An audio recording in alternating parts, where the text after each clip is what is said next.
Olá, você sabe como proteger os idosos do frio? Os idosos, assim como as crianças, são as pessoas que mais sofrem com a chegada da estação mais fria do ano.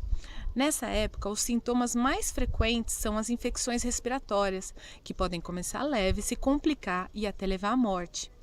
No inverno, o tempo ele é mais seco e frio, diminuindo assim a imunidade do idoso, e é por isso que nessa época do ano as internações hospitalares aumentam.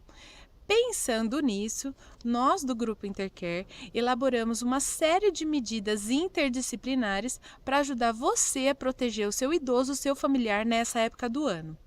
No final do vídeo, eu vou disponibilizar uma lista de perguntas e um checklist que vai te direcionar nessas ações. Bom, então eu vou apresentar para você os 10 passos para proteger os idosos do frio e em qualquer outra mudança climática também. Vou apresentar em formato de videoaula que você pode depois passar para a sua equipe ou para os outros membros da sua família. Lembrando que assim, se você adquirir esse curso pessoalmente para a gente oferecer na sua instituição, você também recebe a orientação de higienização das mãos, orientação de controle de infecções, os instrumentos para controle de via oral, que são os 3 passos extremamente importantes para você controlar a infecção. Além disso, você recebe o material didático com texto e questionários e o certificado de participação. Lembrando que esse material foi desenvolvido por uma equipe de profissionais da área da saúde pós-graduados que atuam na área de envelhecimento. Geralmente, quando surge o inverno, existem algumas complicações que são decorrentes de alguns sintomas, né? De alguns problemas, como a imunidade, o surgimento de gripes, alergias e tosses, alterações alimentares, alterações emocionais, o recolhimento, a fraqueza motora e fraqueza da respiração, a hipotermia, doenças de peles e algumas condutas que a gente tem que ter atenção. Então eu vou dar os passos de cada um desses problemas. Para a imunidade baixa, existem muitos alimentos que ajudam no aumento da imunidade. Um exemplo disso é o aumentar o consumo de legumes, verduras, frutas e líquidos podem ser essenciais para manter uma boa imunidade. Alguns tipos de chás, eles possuem propriedades termogênicas e antioxidantes, que melhoram o sistema imunológico e respiratório. O gengibre, que é esse que a gente compra no supermercado, ele age como balsâmico na tosse, anti-inflamatório e tem ação antibactericida, que ajuda a eliminar mais rapidamente alguns transmissores de doenças. Inclusive, ele tem vitamina B6 e vitamina C, que ajuda a prevenir gripe, resfriado, bronquite e asma. Um outro aliado é o iogurte natural. Ele tem a ação dos lactobacilos e dos probióticos, que ajudam a recompor a flora intestinal e fortalecer o sistema imunológico. Além disso, a introdução de vitamina C, que você encontra geralmente nas frutas cítricas e nos vegetais. Então vamos para os exercícios. Bom, introduzir alimentos, verduras e frutas no cardápio diário, os líquidos, né? Estimular a ingestão de líquidos, incluir os alimentos que são termogênicos, o gengibre, o iogurte natural e a vitamina C. O segundo item que acaba prejudicando a imunidade do idoso, algumas questões para o surgimento de complicações, são as gripes. Então, qual que é o primeiro passo para prevenir a gripe? Vaciná-lo contra os sintomas da gripe. Promover a campanha de higienização das mãos, que é uma das medidas mais efetivas na redução de infecções. Então, orientar toda a equipe envolvida, se for casa de repouso, todos os pacientes, moradores e os familiares para a lavagem das mãos e higienização das mãos com álcool. A utilização de lenços descartáveis, né, lenços nasais descartáveis em vez daquele de paninho. Manter as vias aéreas superiores livres de secreções, que é o nariz, garganta, e evitar o contato com as pessoas gripadas e aglomerações, pois o vírus ele é transmitido pelo ar ou contato físico. Então vamos lá, vamos aos exercícios. Vacina, higiene das mãos, lenços descartáveis, limpar vias aéreas superiores, que é nariz e boca, e lembrar que assim, o contato é pelo ar ou contato físico, ok? As alergias e a coriza. Como que a gente faz para evitar? Lavar os olhos e as narinas com soro fisiológico, higienizar adequadamente as roupas, cobertores, armários e roupas de cama antes de começar o inverno, mas como a gente já está no meio do inverno, você pode começar agora. Sempre usar aspirador de pó ou pano molhado, nunca espanador e vassoura, porque faz com que espalhe a poeira. Utilizar a toalha molhada para umidificar o ar ou umidificador. E não fumar e evitar ambientes poluídos. Então vamos para os exercícios?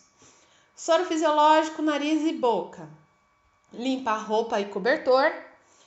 Utilizar toalhas molhadas ou umidificadores. Nunca espanadores e vassouras e evitar ambientes poluídos. Outro sintoma muito frequente no inverno são as tosses. Atenção para as tosses que só acontecem durante a ingestão de líquidos e alimentos. Ou seja, só vai tossir durante a alimentação. Isso pode ser um sinal de disfagia. Então, presta atenção nas tosses. As medicações para diminuir irritação na garganta somente com prescrição médica. Existem algumas receitas que anestesiam a região da garganta, porém devemos sempre investigar a causa e não mascará-la. Então, por exemplo, tem gente que quando começa a ficar com tosse, compra balinha de gengibre, compra um monte de coisa que anestesia a garganta. Mas a tosse é um sintoma, é um sinal, a gente tem que observar. Então vamos para os exercícios? Cuidado com as tosses, se não é durante a alimentação. Não usar medicações sem prescrições médicas e lembrar que as tosses são os sinais. Bom, com as tosses, as alergias acabam ocasionando as respirações orais e as disfagias. Bom, é comum a respiração oral devido à obstrução nasal. Então, tá com o nariz obstruído, ele respira mais pela boca. E com isso, o processo de alimentação ele fica mais cansativo, porque tá com o nariz entupido, aí vai comer. Então, no geral, as consistências mais pastosas e sólidos moles, para quem está com essa respiração, são os mais indicados. Além disso, a gente tomar esse cuidado em relação à alimentação, para prevenir que ele engasgue com a comida, tosse, a gente previne a broncoaspiração devido às dificuldades respiratórias. Então, às vezes, o que acontece?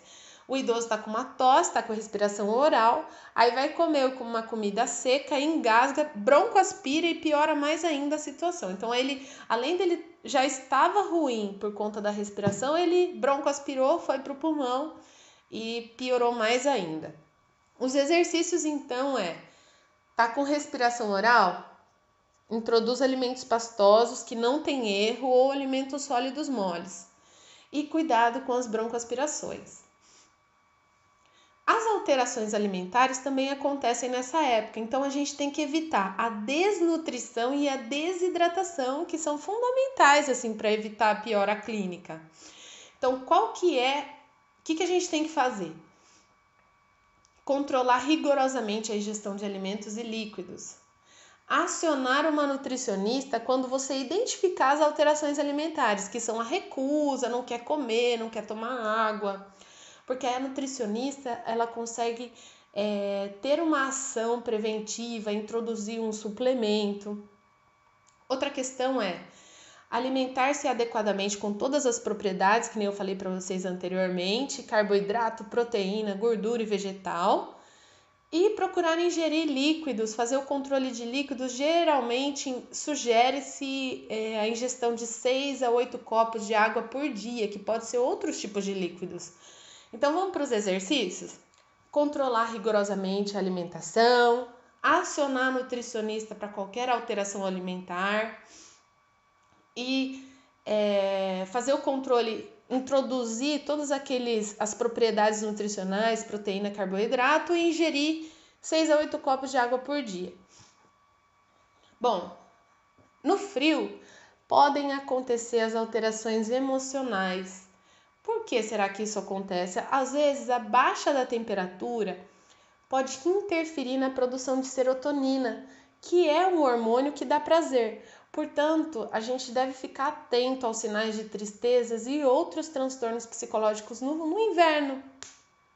A gente deve controlar o estresse e tristeza, pois as pessoas estressadas e mais tristes contraem gripes e resfriados com mais facilidade devido à queda do sistema imunológico. Olha como o fator emocional interfere.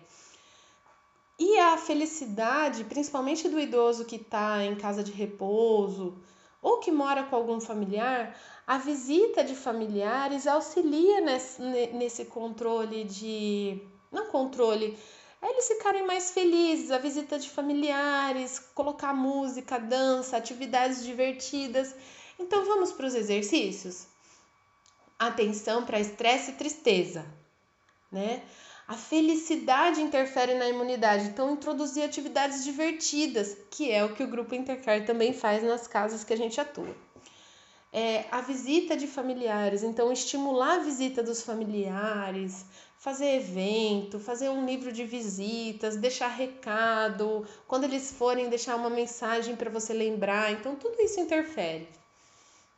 O idoso, quando está muito frio, o que ele faz? Até mesmo a gente se recolhe, a gente se isola, a gente quer ficar embaixo da coberta. Só que a gente tem que evitar esses ambientes fechados, mantendo sempre limpo e arejado. Não permita de forma alguma que o idoso fique apenas na cama na época do frio. Então vamos para os exercícios? Evitar ambiente fechado e evitar que ele fique na cama o dia inteiro, tá? No frio também surgem as fraquezas motoras e fraquezas respiratórias. O que a gente tem que fazer, né? Essa fraqueza, a prevenção de quedas, adequar o sapato, estimular o uso das barras de apoio, colocar faixa e tapete antiderrapante, evitar itens que facilitem a queda no idoso. Além disso, a presença de um fisioterapeuta ou da estimulação da equipe para exercícios físicos, atividades de alongamento, eles auxiliam nesse processo de prevenção. Exercícios: prevenção de quedas, reproduzir o alongamento, reproduzir o exercício físico básico e também você pode introduzir o exercício respiratório orientado pela fonoaudióloga. Outro sintoma importante no inverno é a hipotermia. A gente gasta mais energia para manter a temperatura do corpo. Então, o que acontece? O corpo trabalha mais, né? Então, o idoso ele pode ficar hipotérmico. O que a gente tem que fazer? Aumentar a ingestão de alimentos mais calóricos, como sopa. A canela é poderosa para aquecer o corpo. Oferecer sopa, caldo, mingau e chá quente. Utilizar cobertores que retenham calor, principalmente no período do sono, que é o período que tem um declínio da temperatura corporal. Então, lava o casaco, lava o cobertor, deixe secar no sol para tirar os ácaros. E em alguns casos, a enfermagem, principalmente para os idosos que têm mais riscos, que estão mais vulneráveis, recomenda-se o escaldapé, que é você colocar uma bacia de água quente, mas cuidado para não errar na temperatura, e ele colocar o pé para aquecer o corpo todo. Então, os exercícios. Entender que a gente gasta mais energia para manter a temperatura corporal, oferecer alimentos quentes, introdução da canela, higienizar roupas e cobertores para ajudar a aquecer o idoso e lavar adequadamente esses itens. No frio também acontecem as doenças de pele que são decorrentes do inverno. O que acontece? Quando tá frio, a gente toma banho muito quente e isso pode ressecar a pele. Então, o que a gente tem que fazer? Aplicar o hidratante logo após o banho. Os banhos devem ser rápidos em temperaturas amenas e a hidratação da pele deve ser tópica para diminuir a sensação da pele seca. Inclusive nessa época, eu particularmente vejo muito idoso com coceira. Então, qual que é a melhor receita? Passar hidratante, tá? Um hidratante bem para pele seca mesmo. Então, vamos lá, exercícios. Evitar banho muito quente, passar hidratante logo após o banho e o banho deve ser rápido com temperatura mais amena, ok? Bom, aí vocês devem estar perguntando, o que a acupuntura pode ajudar no frio? A acupuntura, existem pontos que auxiliam na redução das crises alérgicas, no descongestionamento das vias aéreas, que é o nariz e boca. Melhora a capacidade respiratória e tem uma função também de analgesia. Por isso que também no nosso grupo a gente trabalha com acupuntura. Bom, atenção! Quando começam esses sintomas, principalmente os respiratórios, a gente tem que procurar um serviço de saúde na vigência dos primeiros sintomas. Evitar a automedicação, visto que os medicamentos sintomáticos da gripe contêm fórmula, substâncias da efedrina, pseudoefedrina e antialérgicos, que podem desencadear no idoso a hipertensão arterial, a taquicardia, arritmia cardíaca e sonolência e outras consequências. Então, assim, toda medicação procurar fazer sob orientação médica. Pela mesma razão, evitar o uso de gotas nasais como vasoconstritores sem orientação e evitar a automedicação com antibióticos. Então, resumindo, procurar um médico, fazer tudo certinho com orientação. Busque ajuda médica se o idoso apresentar sintomas de confusão mental, calafrio ou dificuldade respiratória. Informe o fisioterapeuta quando observada alterações respiratórias e motoras nessa época do ano, em toda a época do ano. E informe o fonoaudiólogo quando observada alterações no processo de alimentação ou da fala. Bom, agora eu vou disponibilizar o checklist, né, para você ir ticando tudo que você já fez nesse inverno. Vou disponibilizar uma programação de segunda a domingo, né, no período da manhã, da tarde, da noite, para você fazer e ajudar nessa prevenção, tá? Qual que é a nossa meta? 0 mortes no inverno e 100% de idosos seguros. Gostou? As nossas informações foram úteis para você?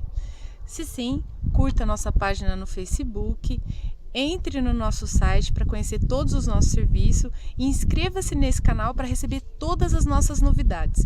Um grande abraço e boa semana!